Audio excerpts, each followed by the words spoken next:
നമസ്കാരം. 2000 ഏപ്രിലാണ് സംഭവം നടക്കുന്നത്. പഞ്ചാബിലെ അമൃത്സറിൽ ഒരു റിക്ഷ വണ്ടി വലിക്കുന്ന ഹർദയാൽ വളരെ വിഷമത്തോടു കൂടി തന്റെ മുന്നിലിരിക്കുന്ന ഭക്ഷണം കഴിച്ചുകൊണ്ടിരിക്കുകയാണ്. അയാൾക്ക് ചപ്പാത്തി ചുട്ടുവയ്ക്കുന്ന ഭാര്യ മീറ്റു അന്നുണ്ടായൊരു സംഭവം ഹാർദിയാലിനോട് പറഞ്ഞു. ആ വീടിന്റെ ഉടമ കുടിശ്ശിയായ വാടക ചോദിച്ചുകൊണ്ട് വന്ന സംഭവമാണ് മീറ്റു ഭർത്താവ് ഹാർദിയാലിനോട് പറഞ്ഞത്. എത്രയും പെട്ടെന്ന് കുടിശ്ശിക വാടക കൊടുക്കണം, ഇല്ലെങ്കിൽ ആ വീട്ടിൽ നിന്ന് അവരെ ഇറക്കി വിടും. കെട്ടിലുടമ ഒരു അന്ത്യശാസ്ത്രമാണ് നൽകിയിരിക്കുന്നത്. ഇപ്പോ ഹാർദിയാൽ വല്ലാത്തൊരു പ്രശ്നത്തിലാണ്. ഇഷ്ടംപോലെ ഓട്ടോറിക്ഷകൾ അമൃത്സറിൽ നിറഞ്ഞതോടുകൂടി റിക്ഷ വണ്ടിയിൽ കയറുന്ന ആളുകളുടെ എണ്ണം കുറഞ്ഞിരിക്കുകയാണ്. എല്ലാവർക്കും ഓട്ടോയിൽ യാത്ര ചെയ്യാനാണ് താല്പര്യം. അതുകൊണ്ട് തന്നെ ഒരു ദിവസം മുഴുവൻ പണിയെടുത്താലും ഹാർദിയാലിന് ലഭിക്കുക പരമാവധി 200 രൂപയാണ്. 200 രൂപ കൊണ്ട് അയാൾ എത്ര പണിയെടുത്താലും കുടുംബ ചെലവും വീട്ടുവാടകയും കുട്ടികളുടെ ചെലവുമൊക്കെ നടത്തിക്കൊണ്ടുപോകാൻ പാടാണ്. വല്ലാത്തൊരു അവസ്ഥയിലാണ് ഹാർദിയാൽ അന്ന് റിക്ഷയുമായി ജോലിക്കിറങ്ങിയത്. 1-2 യാത്രക്കാരെയൊക്കെ കിട്ടി. അവരെയൊക്കെ യഥാസ്ഥാനങ്ങളിൽ ഇറക്കിയതിനു ശേഷം സുഹൃത്തായ നാഥുവിന്റെ ചായക്കടയ്ക്ക് മുന്നിൽ ഹാർദിയാൽ എത്തി. ഹാർദിയാൽ വിഷമത്തോടു കൂടി അവിടെ ഒരു ബെഞ്ചിനടുത്ത് ഇരിക്കുന്ന കണ്ട നാഥു ഹാർദിയാലിനോട് ചോദിച്ചു, ഹാർദിയാൽ, എന്തു പറ്റി? നാഥു ഹാർദിയാലിന്റെ അടുത്ത സുഹൃത്താണ്. തന്റെ അവസ്ഥ വളരെ വ്യക്തമായിട്ട് തന്നെ ഹാർദിയാൽ നാഥുവിനെ ധരിപ്പിച്ചു. ഹാർദിയാലിന്റെ അവസ്ഥ കേട്ടപ്പോൾ നാഥു ഹാർദിയാലിനോട് പറഞ്ഞു, ഹാർദിയാൽ, തൽക്കാലം നീ ഭയക്കേണ്ട കാര്യമില്ല. നിനക്ക് വീട് വിടേണ്ടി വന്നാൽ കുറച്ചു ദിവസം എന്നോടൊപ്പം തങ്ങാം. നിനക്ക് സൗകര്യപ്രദമായ ഒരു വീട് കിട്ടുമ്പോൾ മാറിയാ മതി. നാഥു അത് പറഞ്ഞപ്പോ ഹാർദിയാലിന് ശരിക്കൊരു ആശ്വാസമായി. അടുത്ത 4 ദിവസത്തിനകം പണം സമ്പാദിച്ച് വീട്ടുടമയ്ക്ക് കൊടുക്കാൻ പറ്റില്ലെങ്കിൽ വീട് ഒഴിയണമെന്നാണ് വീട്ടുടമ ആവശ്യപ്പെട്ടിരിക്കുന്നത്. ആ വീട്ടുടമയെ ധിക്കരിച്ച് അവിടെ നിൽക്കാൻ പറ്റില്ല. അയാൾക്ക് ഒരു ഗുണ്ട സംവിധാനമൊക്കെ ഉണ്ട്. അത് ഹാർദിയാലിന് അറിയാം. ഹാർദിയാലും നാഥുവും തമ്മിൽ സംസാരിക്കുന്നത് ശ്രദ്ധിച്ചുകൊണ്ട് 2 ബെഞ്ചുകൾക്ക് അപ്പുറത്ത് മറ്റൊരാൾ ഇരിപ്പുണ്ട്. നാഥു ഹാർദിയാലിനോട് സംസാരിച്ചിട്ട് ചായക്കടയ്ക്ക് ഉള്ളിലേക്ക് പോയപ്പോ ഹാർദിയാലിന് അടുത്തേക്ക് ആ മനുഷ്യൻ വന്നു. സുമുഖനായ ചെറുപ്പക്കാരൻ ഹാർദിയാലിനോട് പറഞ്ഞു, നമുക്കൊരു യാത്ര പോയാലോ? ഹാർദിയാൽ സമ്മതിച്ചു. നാഥുവിനോട് യാത്ര പറഞ്ഞിട്ട് ഹാർദിയാൽ ആ മനുഷ്യനൊപ്പം യാത്ര തുടങ്ങി. ഹാർദിയാൽ റിക്ഷ ചവിട്ടി അയാൾ പറഞ്ഞ സ്ഥലത്തേക്ക് നീങ്ങുകയാണ്. അങ്ങനെ പൊയ്ക്കൊണ്ടിരിക്കുമ്പോൾ ആ മനുഷ്യൻ അയാളെ സ്വയം പരിചയപ്പെടുത്തി. എന്റെ പേര് ചന്തു എന്നാണ്. ഹലോ സാർ, എങ്ങനെയുണ്ട് ഈ റിക്ഷ ജീവിതമൊക്കെ?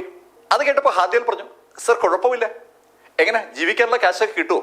ഹാർദിയാൽ ആദ്യമൊന്നും അയാളുടെ സംഭാഷണത്തോട് വല്ലാണ്ട് പ്രതികരിച്ചിരുന്നില്ല. പക്ഷെ പതുക്കെ പതുക്കെ ഹാർദിയാൽ അയാളുടെ ചോദ്യങ്ങൾക്ക് ഉത്തരം പറഞ്ഞു തുടങ്ങി.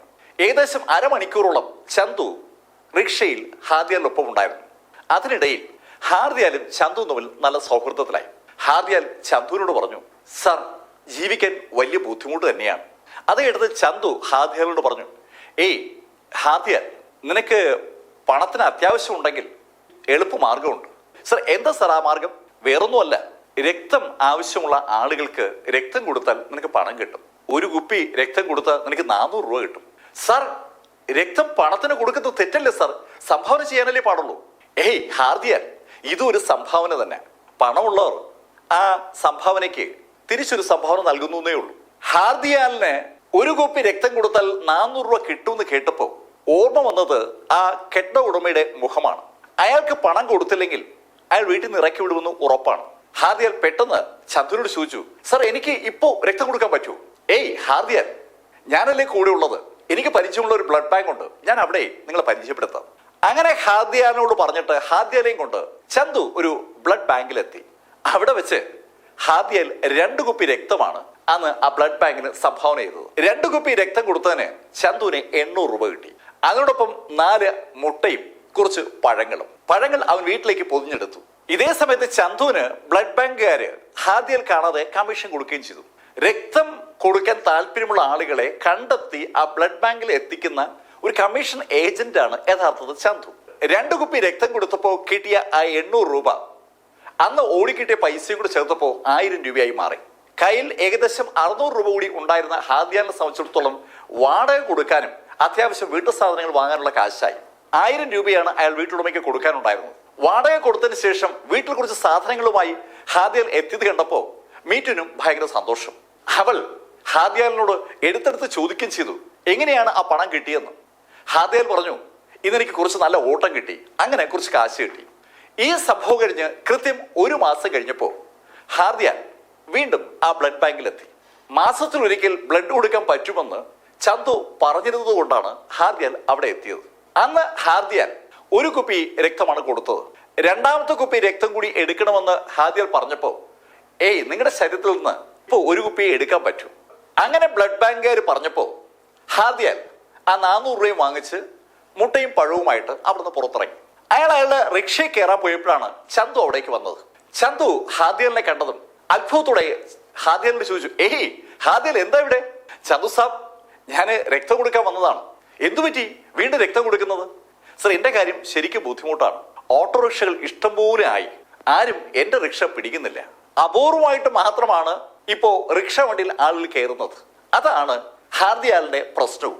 ഹാർദിയാൽ പറയുന്നത് കേട്ട് അല്പനേരം ആലോചിച്ചിരുന്ന ചന്തു ഹാർദിയാലിനോട് പറഞ്ഞു, ഹാർദിയാൽ, നിന്റെ പ്രശ്നങ്ങൾക്ക് പരിഹാരം ഉണ്ടാക്കാൻ പറ്റിയ ഒരു കക്ഷിയെ എനിക്കറിയാം. നമുക്ക് അയാളെ പോയി ഒന്ന് കണ്ടാലോ? ചന്തു പറഞ്ഞത് കേട്ടപ്പോ ഹാർദിയാൽ സമ്മതിച്ചു.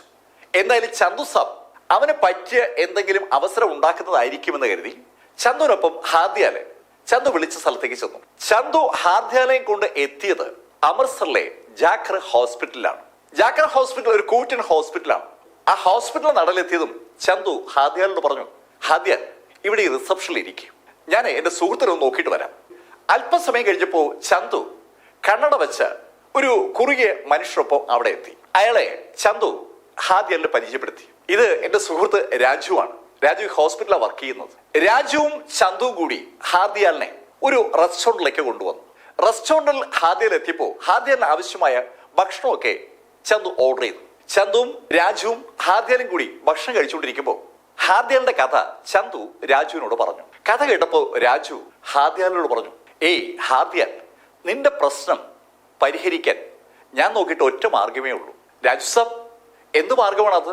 എവിടെയെങ്കിലും എനിക്ക് സ്ഥിരമായി ജോലി കിട്ടൂ? അതൊന്നും അല്ല, നിനക്ക് ചില കാര്യങ്ങൾ ഞാൻ പറഞ്ഞുതരാം.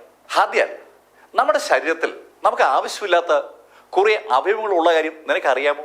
രാജു അങ്ങനെ ചോദിച്ചപ്പോ ഹാർദിയാൽ അത്ഭുതത്തോടെ രാജുവിന്റെ മുഖത്ത് നോക്കുകയാണ്. സാർ, എനിക്ക് മനസ്സിലാവുന്നില്ല. ഹാർദിയാൽ, പേടിക്കുന്നു വേണ്ട. നമ്മുടെ ശരീരത്തിൽ ഉപയോഗമില്ലാത്ത ഒരുപാട് അവയവങ്ങളുണ്ട്. അതിലേതെങ്കിലും ഒരു അവയവം എടുത്ത് ആവശ്യമുള്ള ആർക്കെങ്കിലും കൊടുത്താൽ നമുക്ക് ഇഷ്ടംപോലെ കാശ് കിട്ടും. രാജു സാർ പറയുന്നത് ഇനി ഞാൻ വളച്ചു കിട്ടുന്നില്ല. നിന്റെ ശരീരത്തിലെ 2 കിഡ്നിയിൽ 1 നീ ആർക്കെങ്കിലും കൊടുത്താൽ നിനക്ക് 5 ലക്ഷം രൂപ കിട്ടും. സാർ, 5 ലക്ഷം രൂപയോ? അതേ ഹാർദിയാൽ, 5 ലക്ഷം രൂപ കിട്ടും. സാർ, എന്റെ ശരീരത്തിൽ നിന്ന് കിഡ്നി എടുക്കുമ്പോൾ എനിക്ക് എന്തെങ്കിലും സംഭവിക്കില്ലേ? ഹാർദിയാൽ, അതൊരു വലിയ സംഭവമല്ല. അങ്ങനെ പറഞ്ഞിട്ട് രാജു ഷർട്ട് പൊക്കി അയാളുടെ വയറിലുള്ള ഒരു അടയാളം ഹാർദിയാലിനെ കാണിച്ചു. ഹാർദിയാൽ, നീ ഈ അടയാളം കണ്ട? ഇത് ഞാൻ കിഡ്നി കൊടുത്തപ്പോ ഉണ്ടായ അടയാളമാണ്. ഞാൻ കിഡ്നി കൊടുത്തത് എത്ര നാളായെന്നറിയോ? എനിക്കൊരു കുഴപ്പമില്ല. ഒരുപാട് ആളുകൾ കിഡ്നി കൊടുക്കുന്നുണ്ട്. ആവശ്യമുള്ളവർക്കല്ലേ കൊടുക്കുന്നത്. നമുക്കാണെങ്കിൽ ഈ 2 കിഡ്നി കൊണ്ട് ഒരു കാര്യവുമില്ല. രാജു പറഞ്ഞ കാര്യങ്ങളൊക്കെ കേട്ടപ്പോ ഹാർദിയാലിന്റെ മുഖത്ത് ഒരു ആശ്വാസം. ഹാർദിയാൽ അല്പനേരം ഒന്ന് ആലോചിച്ചിരുന്നതിന് ശേഷം രാജുവിനോടും ചന്തുവിനോടായി പറഞ്ഞു, ഞാൻ എന്തായാലും ഒന്ന് ആലോചിക്കട്ടെ. ആലോചിച്ചിട്ട് ഞാൻ നാളെ മറുപടി പറയാം. രാജുവിനോടും ചന്തുവിനോടും യാത്ര പറഞ്ഞ് ഹാർദിയാൽ വീട്ടിലേക്ക് മടങ്ങുമ്പോൾ ഹാർദിയാലിന്റെ മനസ്സിൽ ഒരുപാട് ചിന്തകൾ കടന്നു വരികയാണ്. ഹാർദിയാൽ വീട്ടിലെത്തിയപ്പോൾ വീട് മുഴുവൻ വെറുതെ ഒന്ന് നോക്കി തുടങ്ങി. അയാൾ വീട്ടിലെ ഓരോ സാധനങ്ങൾ ഇങ്ങനെ നോക്കുകയാണ്. എന്തൊക്കെയാണ് വീട്ടിലില്ലാത്തത്? കിഡ്നി കൊടുത്താൽ അയാൾക്ക് 5 ലക്ഷം രൂപ കിട്ടും. ആ 5 ലക്ഷം രൂപ കിട്ടിയാൽ വീട്ടിൽ എന്തെല്ലാം സാധനങ്ങൾ വാങ്ങണം? അതാണ് ഹാർദിയാൽ ആലോചിക്കുന്നത്. ഹാർദിയാൽ വീട് മുഴുവൻ ഇങ്ങനെ നോക്കിക്കൊണ്ട് നടക്കുന്നത് ഭാര്യ മീറ്റു കാണുകയും ചെയ്തു. മീറ്റു ഹാർദിയാലിന്റെ ചോദിക്കുകയും ചെയ്തു, അല്ല, എന്തു പറ്റി? എല്ലായിടത്തും ഒക്കെ നോക്കുന്നുണ്ടല്ലോ. ഞാനിങ്ങനെ നോക്കുകയാണ്, നമ്മുടെ വീട്ടിൽ ഒന്നും ഇല്ലല്ലോ എന്ന് നോക്കുകയാണ്. ഹാർദിയാൽ പറഞ്ഞ ആ സ്റ്റേറ്റ്മെന്റ് മീറ്റുവിന് മനസ്സിലാകും. ആ വീട്ടിൽ കാണിക്കാൻ പറ്റുന്ന ഒന്നുമില്ല എന്ന് പറഞ്ഞാൽ അത് പൂർണ്ണമായും ശരിയാണ്. ഹാർദിയാൽ ഉറങ്ങാൻ കിടക്കുമ്പോൾ അയാളുടെ മനസ്സിൽ ഒരു ചിത്രം അങ്ങനെ തെളിഞ്ഞു വന്നു. ആ ചിത്രം ഒരു ഓട്ടോറിക്ഷയുടെ ചിത്രമാണ്. അയാൾ ഇഷ്ടംപോലെ ഓട്ടോറിക്ഷകൾ ദിവസവും കാണുകയാണ്. ആ ഓട്ടോറിക്ഷകൾ വന്നതോടുകൂടിയാണ് അയാളുടെ ഉപജീവന മാർഗം അടഞ്ഞത്. അയാൾക്ക് ജീവിതം ബിൽഡ് ചെയ്യണമെങ്കിൽ റിക്ഷയിൽ നിന്ന് ഓട്ടോറിക്ഷയിലേക്ക് മാറേണ്ടതുണ്ട്. കിട്ടുന്ന പണം ഉപയോഗിച്ച് നല്ലൊരു ഓട്ടോറിക്ഷ വാങ്ങാം. ആ ഒരു ചിന്ത ഹാർദിയാലിന്റെ മനസ്സിലേക്ക് വന്നപ്പോൾ ഹാർദിയാലിന്റെ മുഖത്ത് ഒരു പുഞ്ചിരി വിരിഞ്ഞു. അയാളുടെ ആ ബുദ്ധിമുട്ടേറിയ ജീവിതത്തിന് ഒരു മാറ്റം ഉണ്ടാകാൻ പോവുകയാണ്. ശരിക്കും സന്തോഷത്തോടു കൂടിയാണ് ഹാദിയാൽ പിറ്റേ ദിവസം ചന്തുവിനെ കണ്ട് സമ്മതം അറിയിക്കുന്നത്. ചന്തുവിനെ കണ്ട് കാര്യങ്ങൾ പറഞ്ഞപ്പോ ചന്തു ഹാദിയാലിനോട് പറഞ്ഞു, ഏയ് ഹാദിയാൽ, അങ്ങനെയാണെങ്കിൽ ഇന്നു മുതൽ നീ ഹോസ്പിറ്റലിൽ തന്നെ തങ്ങണം. ചന്തുഭായി, ഞാൻ ഇന്നു മുതൽ തങ്ങണമെന്ന് പറഞ്ഞാൽ എത്ര ദിവസം ഞാൻ തങ്ങണം? ഏയ് ഹാദിയാൽ, മിനിമം 1 മാസമെങ്കിലും നീ ഹോസ്പിറ്റലിൽ ഉണ്ടാകണം. 1 മാസവും? 1 മാസം ഞാൻ എങ്ങനെ വീട്ടിൽ നിന്ന് മാറി നിൽക്കും? മീറ്റുവിന് ആകെ സംശയമാവില്ലേ? സാരമില്ല, ഞാൻ നിന്റെ വീട്ടിൽ ചെന്ന് നിന്റെ ഭാര്യയോട് കാര്യം പറയാം.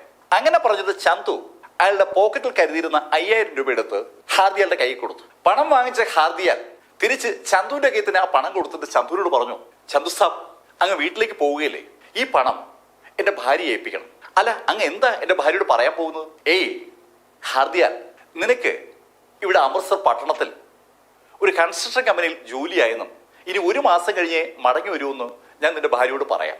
നിന്റെ ഭാര്യയെ പറഞ്ഞ് ഞാൻ സമ്മതിപ്പിച്ചോളാം. ചന്തു പറയുന്ന കേട്ടപ്പോ ഹാർദിയാലിന് വിശ്വാസമായി. പറഞ്ഞതുപോലെ ചന്തു ഹാർദിയാലിന്റെ വീട്ടിലെത്തി മീറ്റുവിനെ കണ്ട് മീറ്റുവിനോട് കാര്യങ്ങളൊക്കെ പറഞ്ഞ് ആ 5000 രൂപയെ ഏൽപ്പിച്ചു. അവസാനം അവളുടെ ഭർത്താവിന് ഒരു ജോലി കിട്ടി എന്നുള്ള സന്തോഷം മീറ്റുവിനെ മുഖത്ത് ദൃശ്യമാണ്. മീറ്റുവിനെ കണ്ടിട്ട് ഹാർദിയാലിന്റെ അടുത്ത് മടങ്ങിയെത്തിയ ചന്തു ഹാർദിയാലിനെയും കൊണ്ട് രാജുവിന്റെ അടുത്തെത്തി. രാജുവും ചന്തുവും ഹാർദിയാലിനെയും കൊണ്ട് കടന്നു ചെന്നത് ഒരു ഡോക്ടറുടെ അടുത്താണ്. ഡോക്ടർ വളരെ വിശദമായിട്ട് തന്നെ കാര്യങ്ങൾ ഹാർദിയാലിനോട് സംസാരിച്ചു. അതിനുശേഷം കുറെ ഡോക്യുമെന്റുകൾ ഒപ്പിടാനായി ഹാർദിയാലിന് കൊടുത്തു. ഹാർദിയാൽ അവർ പറയുന്ന ഭാഗത്തൊക്കെ ഒപ്പിട്ട് കൊടുക്കുകയാണ്. എല്ലാ പേപ്പറുകളും സൈൻ ചെയ്ത് കഴിഞ്ഞതും ഹാർദിയാൽ ആ ഹോസ്പിറ്റലിൽ അഡ്മിറ്റായി. അയാൾക്ക് വേണ്ടി ഒരു പ്രത്യേക മുറി തന്നെ അലോട്ട് ചെയ്തിരിക്കുകയാണ്. ഹാർദിയാലിനെ കാണാനായി രാജുവും ചന്തുവും ഇടയ്ക്കിടയ്ക്ക് വരും. അവർ പല കാര്യങ്ങളും പറഞ്ഞ് ഹാർദിയാലുമായി സംസാരിച്ചിരിക്കും. ഹാർദിയാലിന് വരാൻ പോകുന്ന ഭാഗ്യത്തെക്കുറിച്ചാണ് ചന്തു ഹാർദിയാലിനോട് പറയുന്നത്. അങ്ങനെ സംസാരിക്കുന്നിടയിൽ തന്നെ ചന്തു ഒരു 5000 രൂപ കൂടി ഹാർദിയാലിന് കൊടുത്തു. ചന്തുവിന്റെ കയ്യിൽ നിന്ന് പിന്നെയും 5000 രൂപ കിട്ടിയപ്പോൾ ഹാർദിയാലിന് ശരിക്കും സന്തോഷമായി. ഹാർദിയാൽ ആ പണം വളരെ സൂക്ഷിച്ച് അവന്റെ പോക്കറ്റിലോട്ട് വെച്ചു. പിറ്റേ ദിവസം വൈകുന്നേരമായിരുന്നു ഹാർദിയാലിന്റെ ഓപ്പറേഷൻ. ഓപ്പറേഷൻ കഴിഞ്ഞപ്പോൾ ഹാർദിയാലിനെ വീണ്ടും ആ മുറി തന്നെയാണ് കൊണ്ടുവന്നത്. ഓപ്പറേഷൻ കഴിഞ്ഞ മുറിയിലെത്തിയ ഹാർദിയാലിനെ കാണാനായി ചന്തുവും രാജുവും ഇടയ്ക്കിടയ്ക്ക് എത്തും. ചന്തു എത്തുമ്പോഴെല്ലാം 5000 രൂപ വീതം ഹാർദിയാലിന് കൊടുത്തുകൊണ്ടിരിക്കുകയാണ്. ഹാർദിയാലിന്റെ ഭാര്യയുടെ കയ്യിൽ ആദ്യം കൊടുത്ത 5000 രൂപയ്ക്ക് പുറമെ 9 തവണ കൂടി 5000 രൂപ വീതം ചന്തു ഹാർദിയാലിന് കൊടുത്തു. അങ്ങനെ കുറേശ്ശെ പൈസ കൊടുക്കുന്ന കണ്ടതും ഹാർദിയാൽ ചന്തുവിനോട് ചോദിക്കുകയും ചെയ്തു, ചന്തു സാബ്, എനിക്ക് 5 ലക്ഷം രൂപയിലേ തരാന്ന് പറഞ്ഞത്? ഏയ് ഹാർദിയാൽ, മുഴുവൻ പണവും നിന്നെ തേടി വരും. കാര്യങ്ങൾ നടന്നുകൊണ്ടിരിക്കുന്നതല്ലേ ഉള്ളൂ. നീ ഇപ്പൊ ഇവിടെ ഹോസ്പിറ്റലല്ലേ? അങ്ങനെ അവർ സംസാരിച്ചുകൊണ്ടിരിക്കുന്നതിനിടയിൽ ഒരു ദിവസം ഹാർദിയാലിനെ ആ ഹോസ്പിറ്റലിൽ നിന്ന് മറ്റു സ്ഥലത്തേക്ക് ഷിഫ്റ്റ് ചെയ്തു. നഗരപ്രാന്തത്തിലുള്ള ഒരു വില്ലയിലേക്കാണ് ഹാർദിയാൽ ഷിഫ്റ്റ് ചെയ്യപ്പെട്ടത്. എന്തിനാണ് തന്നെ ഹോസ്പിറ്റലിൽ നിന്ന് ഷിഫ്റ്റ് ചെയ്യുന്നതെന്ന് ഹാർദിയാൽ ചന്തുവിനോട് ചോദിച്ചപ്പോൾ ചന്തുവിനും രാജുവിനും ഉത്തരവുണ്ടായിരുന്നു. ഹേയ് ഹാർദിയാൽ, കൂടുതൽ നന്നായിട്ട് നിങ്ങൾ നോക്കാൻ അതിനു പറ്റിയ സ്ഥലമാണ് വേണ്ടത്.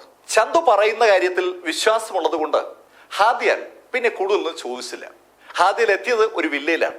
ആ വില്ലയിലെത്തിയ ആ രാത്രി തന്നെ ഹാർദിയാലിന് ഒരു കാര്യം ബോധ്യമായി. അവിടെ ഹാർദിയാലിനെ പോലെ വേറെയും ആളുകളുണ്ട്. അവരൊക്കെ ഇതുപോലെ കിഡ്നി കൊടുത്ത ആളുകളാണ്. അമ്പരന്ന് പോയ ഹാർദിയാൽ അവരോടൊക്കെ കാര്യങ്ങൾ തിരക്കുമ്പോഴാണ് അവർക്കുമൊക്കെ വളരെ കുറച്ച് പണമേ കിട്ടിയിട്ടുള്ളൂ എന്നുള്ള കാര്യം ഹാർദിയാൽ അറിയുന്നത്. പിറ്റേന്ന് ചന്തു വന്നപ്പോ ഹാർദിയാൽ അവന്റെ പണം ആവശ്യപ്പെട്ടു. ചിരിച്ചുകൊണ്ട് ചന്തു ഹാർദിയാലിനോട് പറഞ്ഞു, ഹേയ് ഹാർദിയാൽ, ഈ വില്ലയിൽ നിന്ന് നീ മടങ്ങുന്നതിന് മുമ്പ് നിന്റെ മുഴുവൻ കാശും തന്നിരിക്കും. അങ്ങനെ ചന്തു തീർത്തു പറഞ്ഞപ്പോ അന്ന് പിന്നെ ഹാർദിയാൽ കൂടുതൽ ചോദ്യമൊന്നും ചോദിച്ചില്ല. പിറ്റേന്ന് വീണ്ടും ഹാർദിയാൽ ചന്തുവിനെ കണ്ടപ്പോ പണത്തിന്റെ കാര്യം ഓർമ്മിപ്പിച്ചു. ചന്തുവിനോട് പണത്തിന്റെ കാര്യം ഹാർദിയാൽ ഓർമ്മിപ്പിക്കുമ്പോഴൊക്കെ ചന്തുവിന്റെ മറുപടി പതുക്കെ പതുക്കെ റഫായി വരികയാണ്. ഏയ് ഹാർദിയാൽ, നീ എപ്പോഴും ഈ പണം ചോദിക്കേണ്ട കാര്യമില്ല. തരൂന്നല്ലേ പറഞ്ഞത്? തരൂന്ന് പറഞ്ഞാൽ തന്നിരിക്കും. ഈ സംഭാഷണത്തിന്റെ ശൈലി ദിവസം കഴിയുന്തോറും മാറി വരികയാണ്. പല ദിവസവും ചന്തു അങ്ങോട്ട് വരാറില്ല. ദിവസവും വന്നുകൊണ്ടിരുന്ന ചന്തു പതുക്കെ പതുക്കെ 2 ദിവസത്തെ ഒരിക്കയായി, പിന്നീട് ആഴ്ചയിൽ ഒരിക്കയായി. വീട്ടിൽ നിന്ന് ഹാർദിയാൽ ആശുപത്രിയിലേക്ക് പുറപ്പെട്ടിട്ട് ഏകദേശം 1 മാസം ആകാറാവുകയാണ്. ചന്തു ആ ബിൽഡിങ്ങിലേക്ക് വരുന്നുമില്ല.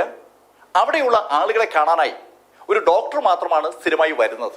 അയാൾ വന്ന് രോഗികളെ പരിശോധിച്ച് അവർക്ക് ചില മരുന്നുകളൊക്കെ കൊടുക്കും. അവരുടെ മുറിവുകളൊക്കെ നോക്കും. ആ ബിൽഡിങ്ങിൽ 10 കിടക്കുകളാണ് ഉള്ളത്. ഇപ്പോ ഹാർദിയാൽ ഉൾപ്പെടെ 3 ആളുകളാണ് ആ ബിൽഡിങ്ങിനകത്തുള്ളത്. ഹാർദിയാലിന് എന്തൊക്കെയോ സംശയങ്ങൾ തോന്നി തുടങ്ങിയാണ്.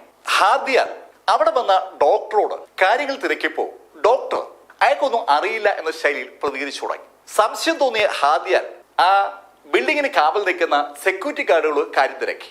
അവർ ഹാദിയാലിന്റെ ചോദ്യം കേട്ടതും ഹാദിയാലിനോട് ദേഷ്യപ്പെട്ട് സംസാരിക്കുകയാണ്. ഏയ്, ആവശ്യമില്ലാത്ത ചോദ്യം ചോദിച്ചാൽ പിന്നെ നീ ഇവിടുന്ന് ജീവനോടെ പുറത്തു പോകില്ല. സെക്യൂരിറ്റി ഗാർഡുകൾ അങ്ങനെ ഭീഷണിപ്പെടുത്തി തുടങ്ങിയതും ഹാദിയാലിന് താൻ ചതിക്കപ്പെട്ടു എന്നുള്ള ഒരു ധാരണയായി.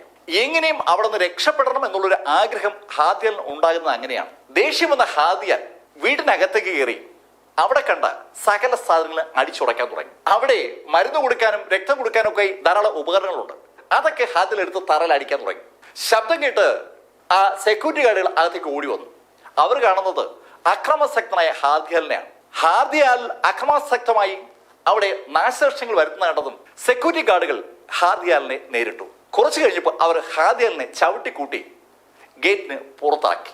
ഗേറ്റിന് പുറത്തേക്ക് എറിഞ്ഞിട്ട് അവർ ഗേറ്റ് അടച്ചതും ഹാദിയാൽ ഒരു പരുവത്തിൽ അവിടെ നിന്ന് എണീറ്റു.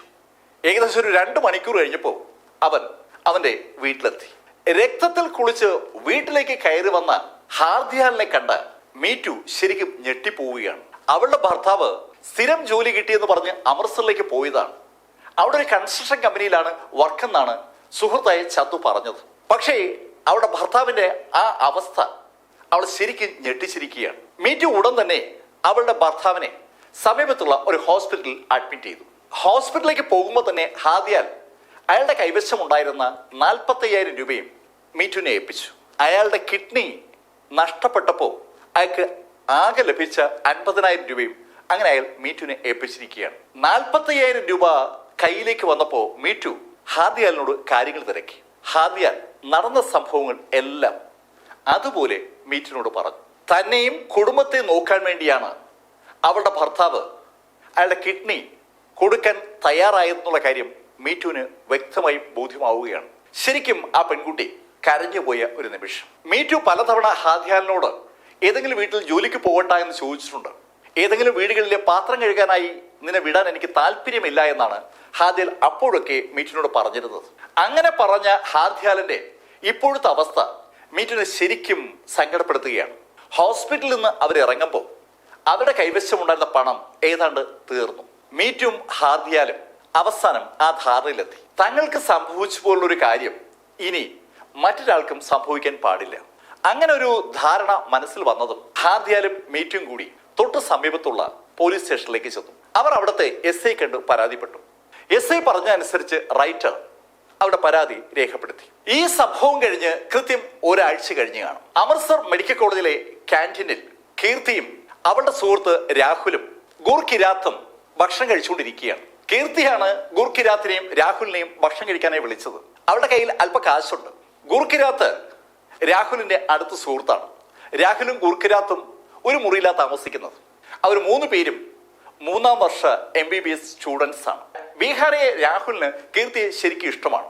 രാഹുലിന്റെ ഉറ്റ ചങ്ങാതിയാണ് പഞ്ചാബി സിക്കായ ഗുർകിരാത്ത്. ഗുർകിരാത്ത്, രാഹുൽ, കീർത്തി ഇത് ആ കോളേജിലെ തിമൂർത്തികൾ എന്ന് പറയാം. ഇവരെ 3നെയും ഒരുമിച്ച് ആരും കാണാറുള്ളൂ. ഒരു ടീമാണ് അവർ. അവർ 3 പേരും കൂടി ക്യാൻറ്റീനിൽ നിന്ന് അങ്ങനെ ഭക്ഷണം കഴിച്ച് സംസാരിച്ചുകൊണ്ടിരിക്കുമ്പോഴാണ് ഒരാൾ കൗണ്ടറിൽ നിൽക്കുന്നത് രാഹുലിന്റെ ശ്രദ്ധയിൽപ്പെട്ടത്. അത് കോളേജിലെ അഡ്മിനിസ്ട്രേറ്റീവ് ഓഫീസർ രത്തൻ ലാലാണ്. രത്തൻ ലാലിനെ കണ്ടതും കീർത്തി രാഹുലിനെയും ഗുർഖീത്തിനെയും നോക്കി ഒന്ന് ചിരിച്ചിട്ട് കൗണ്ടറിന്റെ അടുത്തേക്ക് നടന്നു. കൗണ്ടറിന്റെ അടുത്തെത്തിയ കീർത്തി രത്തൻ ലാലോട് സംസാരിക്കുന്നത് രാഹുലിനും ഗുർഖിരാത്തിനും കാണാം. രത്തൻ ലാലുമായി അല്പനേരം സംസാരിച്ച കീർത്തി അല്പം കഴിഞ്ഞിട്ട് അവരുടെ പേഴ്സ് എടുത്ത് പൈസ എണ്ണുന്നത് രാഹുലിനും ഗുർഖിരാത്തിനും കാണാൻ കഴിയുന്നുണ്ട്. അവരെ അമ്പരപ്പിച്ചുകൊണ്ട് കീർത്തി ആ പണം അവളുടെ പേഴ്സിലേക്ക് തന്നെ വെച്ച് അവളുടെ പോക്കറ്റിലോട്ട് ഇടുന്നതും രത്തൻ ലാൽ പണം കൊടുക്കുന്നതുമാണ് പിന്നീട് അവർ കാണുന്നത്. രത്തൻ ലാൽ പണം കൊടുത്തു കഴിഞ്ഞതും രത്തൻ ലാലോട് ഗുഡ് ബൈ എന്ന് പറഞ്ഞ് കീർത്തി അവരുടെ ടേബിളിനടുത്തേക്ക് വന്നു. കീർത്തി മടങ്ങി വന്നപ്പോ ഗുർഖിരാത്ത് കീർത്തിയോട് ചോദിച്ചു, കീർത്തി, ഇന്ന് നീ രത്തനെ പറ്റിച്ചു അല്ലേ? ഹേയ്, അതിൽ അസൂയപ്പെടേണ്ട കാര്യമില്ല. ഇത് കണ്ടില്ലേ, എന്നെ പോലുള്ള സുന്ദരികൾക്ക് ഇതൊക്കെ പറ്റും. സുന്ദരികളായ പെൺകുട്ടികൾക്ക് വേണ്ടി പണം മുടക്കാൻ ഒരുമാതിരിപ്പെട്ട ആളുകളൊക്കെ ശ്രമിക്കുമെന്ന് അവർക്ക് നന്നായിട്ട് അറിയാം. അവൾ അത് അതുപോലെ മുതലാക്കുന്നതാണ്. അങ്ങനെ അവർ സംസാരിച്ചുകൊണ്ടിരിക്കുമ്പോഴാണ് പെട്ടെന്ന് ക്യാൻറ്റീന് പുറത്ത് ഒരു ശബ്ദം രാഹുൽ കേൾക്കുന്നത്. രാഹുലും കീർത്തിയും ഗുർഖിരാത്തും ആ ശബ്ദം കേട്ട ദിക്കിലേക്ക് നോക്കുമ്പോൾ അവിടെ കുറച്ച് ആളുകൾ കൂടി നിൽക്കുന്നതാണ് അവർ കണ്ടത്. അത് കണ്ടതും രാഹുൽ കീർത്തിയോട് പറഞ്ഞു, ഞാൻ ഒന്ന് നോക്കിയിട്ട് വരാം. രാഹുൽ ഓടി ആൾക്കൂട്ടത്തിന് അടുത്തെത്തി. ആളുകൾ ആരെയോ വളഞ്ഞു നിൽക്കുകയാണ്. രാഹുൽ ആ ആളുകളുടെ ഇടയിൽ കൂടി അകത്തേക്ക് ഇറങ്ങിപ്പോ ഒരു റിക്ഷ മറിഞ്ഞു കിടക്കുകയാണ്. ആ റിക്ഷയുടെ അടുത്ത് ഒരാൾ തറയിൽ കിടപ്പുണ്ട്. ശരിക്കും അവശ നിലയിലാണ് ആ വ്യക്തി. ക്ഷീണം കൊണ്ട് തളർന്നുപോയ ആ മനുഷ്യൻ താഴെ വീണതാണെന്ന് ഒറ്റ നോട്ടത്തിൽ വ്യക്തമാണ്. രാഹുൽ പെട്ടെന്ന് അയാളുടെ അടുത്തേക്ക് കുനിഞ്ഞ് അയാളെ ഒന്ന് പരിശോധിച്ചു. അയാൾക്ക് ജീവനുണ്ട്. അത് മനസ്സിലാക്കിയതും രാഹുൽ ഉറക്കെ ക്യാൻറ്റീനിലേക്ക് നോക്കി, ഗുരു ഓടിവാ ഓടിവാ. ഗുർക്കിരാത്തും കീർത്തിയും ഓടി രാഹുലിന്റെ അടുത്തെത്തിയപ്പോ അവരും ആ കാഴ്ച കണ്ടു. ഒരു റിക്ഷ വണ്ടിക്കാരൻ തറയിൽ എങ്ങനെ കിടക്കുകയാണ്. അയാളുടെ കണ്ടീഷൻ വളരെ മോശമാണ്. അയാളെ ഒന്ന് നോക്കിയ ഗുർക്കിരാത്ത് പെട്ടെന്ന് കുനിഞ്ഞ് അയാളെ 2 കൈ കൊണ്ട് കോരിയെടുത്തു. ഗുർക്കിരാത്ത് 6 അടി പൊക്കമുള്ള ഒരു ഒത്ത സിക്കാണ്. അയാൾ 2 കൈയിലും ആ മനുഷ്യനെ എടുത്ത് കിടത്തിക്കൊണ്ട് നേരെ കാഷ്വാലിറ്റി ലക്ഷ്യമാക്കി നടന്നു. തൊട്ടുപുറകെ രാഹുലും കീർത്തിയുമുണ്ട്. മെഡിക്കൽ സ്റ്റുഡൻസ് ആയതുകൊണ്ട് തന്നെ അവർക്ക് ആ മനുഷ്യന്റെ കണ്ടീഷൻ അത്ര നല്ലതല്ല എന്ന് മനസ്സിലായത് കൊണ്ടാണ് അവർ വേഗം ആക്ട് ചെയ്തത്. ആ ടീം ആ റിക്ഷ വണ്ടിക്കാരനെ കൊണ്ട് കാഷ്വാലിറ്റിയിലെത്തി അയാളെ പരിശോധിച്ചു തുടങ്ങുമ്പോഴേക്കും ഡ്യൂട്ടി ഡോക്ടേഴ്സ് എത്തി. ആ റിക്ഷ വണ്ടിക്കാരൻ തളർന്നു വീണതാണെന്ന് പ്രാഥമിക പരിശോധനയിൽ തന്നെ ഡ്യൂട്ടി ഡോക്ടേഴ്സിന് മനസ്സിലാവുകയും ചെയ്തു. അവർ അക്കാര്യം ആ മനുഷ്യനെ അവിടെ എത്തിച്ച ആ മെഡിക്കൽ വിദ്യാർത്ഥികളോട് പറഞ്ഞു. ഏകദേശം ഒരു 3 മണിക്കൂർ കഴിഞ്ഞപ്പോൾ ആ റിക്ഷ വണ്ടിക്കാരന് ബോധം വീണു. ബോധം വീണതും ആ റിക്ഷ വണ്ടിക്കാരൻ ചുറ്റും നിൽക്കുന്ന കുട്ടികളെയൊക്കെ ഒന്ന് നോക്കുകയാണ്. 3 മെഡിക്കൽ വിദ്യാർത്ഥികൾ അയാളെ തന്നെ അയാളെ നോക്കി നിൽക്കുന്ന കണ്ടതും അയാൾ അവരോട് ചോദിച്ചു, എന്താ പറ്റിയേ? ഹേയ്, നിങ്ങള് ഞങ്ങളുടെ ഹോസ്പിറ്റൽ മുന്നിൽ തലകറങ്ങി വീണു. ഞങ്ങൾ ഇങ്ങോട്ട് കൊണ്ടുവന്നതാണ്. അത്രയും പറഞ്ഞതിന് ശേഷം രാഹുൽ അയാളോട് ചോദിച്ചു, അല്ല നിങ്ങളുടെ പേരെന്താണ്? എന്റെ പേര് ഹാർദിയാൽ എന്നാണ്. ഞാൻ ഒരു റിക്ഷക്കാരനാണ്. ഹാർദിയാൽ അത്രയും പറഞ്ഞപ്പോ ഗുർക്കിരാത്തും കീർത്തിയും കൂടി ഹാർദിയാലിനോട് പറഞ്ഞു, നിങ്ങള് ഭക്ഷണമൊന്നും കഴിച്ചിട്ടില്ലെന്ന് മനസ്സിലായി. ഞങ്ങള് നിങ്ങൾക്ക് കുറച്ച് ഭക്ഷണം വാങ്ങിച്ചുകൊണ്ട് വരാം. അതൊന്നും വേണ്ട. നിങ്ങൾക്ക് തൽക്കാലം ഇവിടുന്ന് എണീക്കാൻ പറ്റില്ല. നിങ്ങൾ ഇവിടെ കിടക്ക്. പിന്നെ നിങ്ങളുടെ വീട്ടിൽ അറിയിക്കണമെങ്കിൽ വീട്ട് അഡ്രസ് നൽകിയാൽ ഞങ്ങൾ അറിയിക്കാം. അങ്ങനെ അവർ പറഞ്ഞപ്പോ ഹാർദിയാൽ അയാളുടെ അഡ്രസ്സ് അവരോട് പറഞ്ഞു. ഗുർക്കിരാത്തും കീർത്തിയും കൂടി ഹാർദിയാലിന്റെ വീട്ടിലെത്തി മീറ്റുവിനെ കണ്ട് കാര്യം പറഞ്ഞു. മീറ്റു ഉടൻ തന്നെ അവർക്കൊപ്പം ഹോസ്പിറ്റലിലെത്തി. ശരിക്കും അവൾക്ക് അവളുടെ ഭർത്താവിന്റെ ആ അവസ്ഥയിൽ വല്ലാത്ത സങ്കടമുണ്ട്. മീറ്റു അവിടെ എത്തിയപ്പോ രാഹുലും ഹാർദിയാലും തമ്മിൽ സംസാരിച്ചുകൊണ്ടിരിക്കുകയാണ്. ഹാർദിയാൽ രാഹുലിന്റെ ചോദ്യങ്ങൾക്ക് വ്യക്തമായ ഉത്തരവൊന്നും പറയുന്നില്ല. രാഹുൽ ചോദിച്ചത് ഒരു സിമ്പിൾ ചോദ്യമാണ്. ഹാർദിയാൽ, നിങ്ങളുടെ കിഡ്നി എന്ത് ചെയ്തു? സർ, ഞാൻ എന്റെ കിഡ്നി ഒന്നും ചെയ്തില്ല. ഹാർദിയാൽ, ഞാനൊരു മെഡിക്കൽ വിദ്യാർത്ഥിയാണ്. ഞാൻ നിങ്ങളുടെ വയറ് ഓപ്പറേറ്റ് ചെയ്തിരിക്കുന്ന കണ്ടായിരുന്നു. നിങ്ങൾ എന്താ സംഭവിച്ചെന്ന് പറ. അങ്ങനെ രാഹുൽ സംസാരിച്ചുകൊണ്ടിരിക്കുമ്പോഴാണ് മീറ്റു ഗുർക്കിരാത്തിനും കീർത്തിക്കൊപ്പം അവിടെ എത്തുന്നത്. അവളും സാവധാനം സംഭാഷണത്തിന്റെ ഭാഗമായി. മീറ്റും ഹാർദിയാലും ചേർന്ന് നടന്ന സംഭവങ്ങളൊക്കെ രാഹുലിനോടും ഗുർക്കിരാത്തിനോടും കീർത്തിയോടും പറഞ്ഞു. കഥ കേട്ട രാഹുലും ഗുർക്കിരാത്തും കീർത്തിയും ശരിക്കും ഞെട്ടിപ്പോയി എന്ന് പറയാം. അവർ മെഡിക്കൽ വിദ്യാർത്ഥികളാണ്. അവർക്ക് ആ സംഭവത്തിന്റെ സീരിയസ്നെസ് അറിയാം. ഇന്ത്യയിൽ നിയമം മൂലം നിരോധിക്കപ്പെട്ട ഒരു കാര്യമാണ് ഇവിടെ സംഭവിച്ചിരിക്കുന്നത്. ബന്ധുക്കൾക്ക് കിഡ്നി കൊടുക്കാനുള്ള അനുവാദം മാത്രമാണ് ഇപ്പോ നിലവിലുള്ളത്. അപരിചിതർക്ക് കിഡ്നി കൊടുക്കാൻ ഒരു തരത്തിലുമുള്ള അനുവാദവും ഇന്ന് ആർക്കുമില്ല. അങ്ങനെ നിയമം നിലവിലിരിക്കെ ഹാർദിയാലിന്റെ കിഡ്നി എടുത്ത് മറ്റൊരാൾക്ക് വെച്ചു എന്ന് കേൾക്കുമ്പോൾ അതിനകത്ത് തട്ടിപ്പ് ഫീൽ ചെയ്യുകയാണ്. ഒരുപാട് കമ്മിറ്റികൾ കിഡ്നി ട്രാൻസ്പ്ലാന്റേഷനുമായി ബന്ധപ്പെട്ടുണ്ട്. ആ കമ്മിറ്റികൾ സ്വാഭാവികമായിട്ടും ഒരുപാട് പ്രൊസീജിയർ പാലിക്കുന്നവയാണ്. അവിടെ കിഡ്നി കൊടുക്കുന്ന വ്യക്തിയുടെയും വാങ്ങുന്ന വ്യക്തിയുടെയും ഒത്തിരിയേറെ പ്രൊഫൈലുകൾ ഫില്ല് ചെയ്യപ്പെടും. ഇതൊക്കെ ഹാർദിയാലിന്റെ കേസിൽ മറികടന്നിരിക്കുകയാണ്. ശരിക്കും അമ്പരപ്പിക്കുന്ന കാര്യമാണ് സംഭവിച്ചിരിക്കുന്നത്. ഗുർക്കിരാത്തിനും രാഹുലിനും കീർത്തിക്കും അവർ കേട്ട കാര്യം അവിടെ വിശ്വസിക്കാനേ പറ്റുന്നില്ല. രാഹുൽ ഹാർദിയാലിനോട് പറഞ്ഞു, ഹാർദിയാൽ, നിങ്ങളെ പറ്റിച്ചതാണ്. നിങ്ങളെ പറ്റിച്ച ആളുകളെ നമുക്ക് നിയമത്തിന് മുന്നിൽ കൊണ്ടുവരണം. നിങ്ങൾ പോലീസ് കേസ് കൊടുക്കണം. സാർ, ഞാൻ പോലീസ് കേസ് കൊടുത്തായിരുന്നു. എവിടെ? ഞാൻ ലോക്കൽ പോലീസ് സ്റ്റേഷനിൽ കേസ് കൊടുത്തതാണ്. എന്നിട്ട് സാർ അവർ അന്വേഷിക്കാന്ന് പറഞ്ഞു. പക്ഷെ ഒന്നും സംഭവിച്ചില്ല സാർ. രാഹുലിനും കീർത്തിക്കും ഗുർക്കിരാത്തിനും ഇപ്പോ കഥയുടെ പോക്ക് കൃത്യമായി മനസ്സിലാവുകയാണ്. ലോക്കൽ പോലീസ് ആ അന്വേഷണം ഉഴപ്പിയിരിക്കുകയാണ്.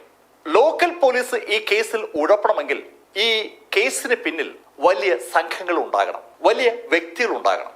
ജാക്കർ ഹോസ്പിറ്റൽ പോലുള്ള മൾട്ടി സ്പെഷ്യാലിറ്റി ഹോസ്പിറ്റലാണ് സംഭവം നടന്നിരിക്കുന്നത്. അവിടെ ഈ ശൈലിയിൽ ഒരു സംഭവം നടക്കണമെങ്കിൽ മേലധികാരികളുടെ പൂർണ്ണമായ സഹകരണം അനിവാര്യമാണ്. സ്റ്റേറ്റ് ഗവൺമെന്റിനെ പോലും വിലയ്ക്ക് വാങ്ങാൻ കപ്പാസിറ്റിയുള്ള ജാക്കർ ഹോസ്പിറ്റൽ പോലുള്ള സംവിധാനങ്ങളുടെ ഉടമകൾക്ക് ഇതിനകത്ത് പങ്കുണ്ടെങ്കിൽ നടന്നിരിക്കുന്ന ക്രൈം അതീവ ഗുരുതരമാണ്. എന്താ ഇപ്പൊ ചെയ്യേണ്ടത്? ആ ഒരു ചിന്തയിലേക്ക് കീർത്തിയും അവളുടെ രണ്ട് സുഹൃത്തുക്കളും കടക്കുകയാണ്. ഹാർദിയാലും മീറ്റും നേരത്തെ തന്നെ ഒരു തീരുമാനം എടുത്തതാണ്. അവർക്ക് സംഭവിച്ച കാര്യം ഇനി മറ്റൊരാൾക്കും സംഭവിക്കരുത്. അതിന് ഏത് അറ്റം വരെ പോകാനും അവർ രണ്ടുപേരും തയ്യാറുമാണ്. അവരുടെ ആ നിശ്ചയദാർഢ്യം രാഹുലിനെയും കീർത്തിയും ഗുർഖിരാത്തിനെയും ശരിക്കും അമ്പരപ്പിക്കുകയാണ്. ഹാർദിയാലിന് സംഭവിച്ചു പോലുള്ള കാര്യങ്ങൾ വേറെയും ആളുകൾക്ക് സംഭവിച്ചിട്ടുണ്ടെന്ന് 100% ഉറപ്പാണ്. കാരണം ഹാർദിയാലിനെ കൊണ്ട് താമസിപ്പിച്ച ആ വീടിനകത്ത് അനവധി ആളുകളെ കണ്ടതാണ്. ആ ആളുകളുടെ കിഡ്നിയും അതുപോലെ എടുത്തു മാറ്റിയതാണ്. അവർക്കും ഹാർദിയാലിന് ലഭിച്ചതുപോലുള്ള പണമേ ലഭിച്ചിട്ടുള്ളൂ. എന്ന് പറഞ്ഞാൽ ഒരുപാട് ആളുകളെ ക്രൂരമായി കബളിപ്പിക്കുന്ന ഒരു ഗ്യാങ് ആണ് ഈ കിഡ്നി അടിച്ചു മാറ്റി വിൽക്കുന്ന സംഭവത്തിന് പിന്നിലുള്ളത്. അവർ അതിശക്തരാണ്. ആ ടീമിനെ കണ്ടുപിടിക്കാൻ പോലീസ് അന്വേഷണം കൊണ്ട് മാത്രം പറ്റില്ല. പോലീസിനെ കൊണ്ട് അന്വേഷിപ്പിക്കുവാൻ കപ്പാസിറ്റിയുള്ള ആരെങ്കിലും രംഗത്തിറങ്ങണം. അതിന് പറ്റിയത് ആരാണ്? ആ ഒരു ആലോചനയിലേക്ക് അടുത്ത ദിവസങ്ങളിൽ ഗുർഗ്രീത്തും രാഹുലും കീർത്തിയും കടന്നു. ഗുർഗ്രീത്ത്, രാഹുൽ, കീർത്തി ടീമിന് വൈകുന്നേരം 4 മണി തൊട്ട് 8 മണി വരെയാണ് ഒരു ഫ്രീ ടൈം ഉള്ളത്. 8 മണിക്ക് രാഹുലിനും ഗുർഗ്രീത്തിനും അവരുടെ ഹോസ്റ്റലിലേക്ക് കടക്കേണ്ടതുണ്ട്. വൈകുന്നേരം 4 തൊട്ട് 8 വരെ ചില അനാട്ടോമി ക്ലാസ്സുകളിൽ പങ്കെടുക്കാനുണ്ടെന്ന് പറഞ്ഞിട്ടാണ് കീർത്തി അവരുടെ വീട്ടിൽ നിന്ന് പുറത്തു ചാടുന്നത്. പകൽ സമയത്ത് അവർക്ക് ക്ലാസ്സിൽ അറ്റൻഡ് ചെയ്തേ പറ്റൂ. ഒരുപാട് റെക്കോർഡുകളും അസൈൻമെന്റുകളും അവർക്ക് ദിവസവും ഉണ്ട്. അതിനിടയിൽ കൂടിയാണ് ഹാർദിയാലുമായി ബന്ധപ്പെട്ട കാര്യങ്ങൾ അന്വേഷിക്കേണ്ടത്. വൈകുന്നേരം ഒന്നിച്ചു കൂടുന്ന കീർത്തിയും അവളുടെ 2 സുഹൃത്തുക്കളും അവരെ സഹായിക്കാൻ പറ്റുന്ന ഒരാള് അതാരാണെന്ന് അന്വേഷിച്ചപ്പോൾ അവരുടെ മനസ്സിൽ അമൃത്സറിൽ നിറഞ്ഞു നിൽക്കുന്ന ഒരു രാഷ്ട്രീയ നേതാവിന്റെ ചിത്രം പതിഞ്ഞു. അവർ ആ ലേഡിയുടെ ഓഫീസിലെത്തി. ആ ലേഡിയെ കണ്ട് ഗുർഗ്രാത്തും രാഹുലും കീർത്തിയും കൂടി കാര്യങ്ങളൊക്കെ പറഞ്ഞു. ഒരു കാര്യം മാത്രം അവർ ആ ലേഡിയിൽ നിന്ന് മറച്ചു വെച്ചു. അത് ഹാർദിയാലിന്റെ ഐഡന്റിറ്റിയാണ്. കാര്യങ്ങളൊക്കെ കേട്ട് കഴിഞ്ഞതും ആ ലേഡി ഗുർഗ്രാത്തിനോട് പറഞ്ഞു, ഓക്കെ, ഞാൻ എന്റെ പാർട്ടിക്കാരെ വിളിക്കാം. ഞാൻ മുഖ്യമന്ത്രിയുടെ ഓഫീസിൽ ഒരു ധർണ നടത്താം. അദ്ദേഹത്തെ വരച്ച വരയിൽ നിർത്തി നമുക്ക് നടപടിയെടുപ്പിക്കണം. വളരെ ആക്റ്റീവായിട്ടാണ് ആ ലേഡി അങ്ങനെയൊക്കെ പറഞ്ഞത്. അവർ പറയുന്നത് കേട്ടപ്പോൾ കൂടുതൽ വിവരങ്ങളുമായി വരാമെന്ന് പറഞ്ഞ് ഗുർഗ്രാത്ത് പെട്ടെന്ന് തന്നെ കീർത്തിയും രാഹുലിനെ വിളിച്ചുകൊണ്ട് പുറത്തിറങ്ങി. പെട്ടെന്ന് ഗുർഗ്രാത്ത് അവർ രണ്ടുപേരും കൊണ്ട് പുറത്തേക്ക് ഇറങ്ങിയതും അതെന്താ എന്ന് കീർത്തി ചോദിക്കുമ്പോഴാണ് അവിടെ ഒരു ഔദ്യോഗിക വാഹനം വന്നത്. ഒരു ക്യാബിനറ്റ് മിനിസ്റ്ററുടെ വാഹനമാണ് അവിടെ വന്നത്. അതിൽ നിന്ന് പുറത്തിറങ്ങിയ ക്യാബിനറ്റ് മിനിസ്റ്റർ ആ ലേഡിയുടെ ഓഫീസ് റൂമിലേക്ക് കടക്കുന്ന കണ്ടപ്പോൾ ഗുർഗ്രാത്ത് പറഞ്ഞതിന്റെ അർത്ഥം അവർക്ക് മനസ്സിലായി. പ്രതിപക്ഷവും ഭരണപക്ഷവും ഒന്നാണ്. പ്രതിപക്ഷം ഇവിടെ ഭരണപക്ഷത്തിനെതിരായി ഒരു ആക്ടിവിറ്റിക്കും തുടക്കം കുറിക്കില്ല. അക്കാര്യം 100% ഉറപ്പാണ്. ഗുർഗ്രാത്തും രാഹുലും കീർത്തിയും അവരുടെ താമസ സ്ഥലങ്ങളിലേക്ക് മടങ്ങുമ്പോൾ അവരുടെ മനസ്സിൽ ഒറ്റ ചിന്തയേ ഉള്ളൂ, ഇനി ആരെ കാണണം. ഹാർദിയാലിന് സംഭവിച്ച കാര്യം ഇനി ഒരാൾക്ക് സംഭവിക്കരുതെന്നുള്ള ഹാർദിയാലിന്റെയും മീറ്റുവിന്റെ ആഗ്രഹം നടപ്പിലാക്കിയെടുക്കാൻ എന്താണ് മാർഗം? രാഹുലും കീർത്തിയും ഒക്കെ ആ ചോദ്യം സ്വയം ചോദിക്കുന്നുണ്ട്. അവർക്കുള്ള പരിചയങ്ങളൊക്കെ അവരും കണ്ടുപിടിക്കാൻ ശ്രമിക്കുകയാണ്. രാഹുല് ബീഹാറിൽ നിന്ന് വന്ന ആളാണ്. അയാൾക്ക് അവിടെ പ്രത്യേകിച്ച് പരിചയമൊന്നുമില്ല. പെട്ടെന്ന് ഗുർഗ്രാത്ത് രാഹുലിനോട് പറഞ്ഞു, എന്റെ ഒരു അങ്കിളുണ്ട്. അങ്കിള് ലേശ കുഴപ്പക്കാരനാണ്, പക്ഷെ വക്കീലാണ്. അദ്ദേഹം ഇപ്പൊ പ്രാക്ടീസ് ഒന്നും ചെയ്യുന്നില്ല. എന്നാലും ഞാൻ പറയാം, അദ്ദേഹം നമുക്ക് പറ്റിയ കക്ഷിയാണ്. നമ്മുടെ ആവശ്യത്തിന് അദ്ദേഹം നിന്നു തരുമോന്ന് എനിക്ക് അറിയത്തില്ല. ഗുർഗ്രാത്ത് അത്രയും പറഞ്ഞപ്പോ രാഹുൽ ഗുർഗ്രാത്തോട് ചോദിച്ചു, എന്താ അദ്ദേഹത്തിന്റെ പേര്? അദ്ദേഹത്തിന്റെ പേര് മാഞ്ജിത് സിംഗ് എന്നാണ്. മാഞ്ജിത് സിംഗ് അറിയപ്പെടുന്ന ഒരു തീപ്പൊരിയായിരുന്നു. ശരിക്കും ഒരു ഫയർ ബ്രാൻഡായ വക്കീലായിരുന്നു. അത് വർഷങ്ങൾക്ക് മുമ്പാണ്. ഇപ്പോ മാഞ്ജിത്ത് ഒരു കാര്യങ്ങളിൽ പങ്കെടുക്കാതെ ഒതുങ്ങി കഴിയുന്ന സമയമാണ്. എന്തായാലും ഗുർഗ്രീത്ത് അയാളുടെ 2 സുഹൃത്തുക്കളുമായി മാഞ്ജിത്തിന്റെ വീട്ടിലെത്തി ബെല്ലടിച്ച് ആ മൂവരും കാത്തു നിൽക്കുമ്പോൾ സാവധാനം ഡോർ തുറക്കപ്പെട്ടു. ഗുർഗ്രാത്തിനേക്കാൾ അല്പം പൊക്കം കുറഞ്ഞ കണ്ണട വെച്ച ടർബൺ ധരിച്ച ആ സിഖ് വാതിൽ തുറന്ന് മുൻവശത്തേക്കുന്ന 3 പേരെയും ഒന്ന് സൂക്ഷിച്ചു നോക്കി.